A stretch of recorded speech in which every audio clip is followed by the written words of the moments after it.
What's up, everybody? The Met Report is back in action, and so are the MSU Denver softball and baseball teams. Opening weekend for them took place this past weekend, and as always, we have those highlights for you guys. But first, let's take a look at our softball team and what steps they need to take to reach their goal this season.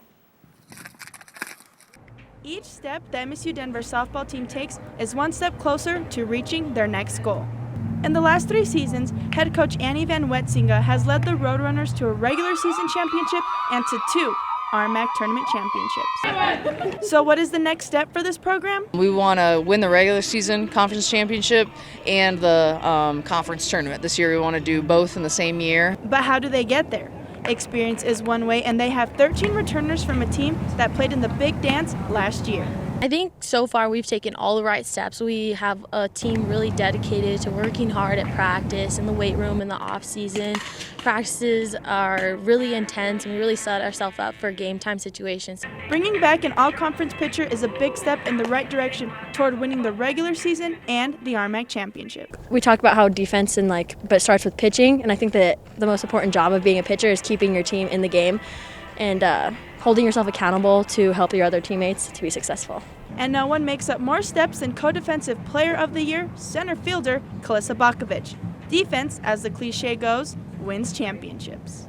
I take it really seriously and also just remember to have fun out there. You know, I want to work hard for my teammates and especially my pitchers because they're up there every pitch giving it their all. For the Met Report, Celeste Zubia. After this past weekend, I would say the girls are on the right track to that RMAC and regular season championship, but knock on wood. The Red and Blue took on Nebraska Kearney for their first game of the season, and my oh my was it a windy game. A pop-up headed to second baseman Cassidy Smith, but we will just blame that one on Lance Stevenson. That will bring in a run for the Lopers, then a pretty line drive to left field brings in another 2 runs. Lopers up 3-zip. And can we say, that's our freshman. Freshman Darby McGee gets her first couple strikeouts of her collegiate career, doing big things on the mound for her squad. So then we fast forward to the 4th inning, Tess Haas with a hit to left field, and it'll bring in Carissa Terry to make it 3-1. Then Brooke Lovas with the squeeze bunt gets it down, and here comes Tess Haas, and she is safe. Smith redeems herself at the plate with an RBI to tie up the game 3-3. The Sticks continue to stay hot for the Roadrunners throughout the game, and they take their first game of the season 9-3.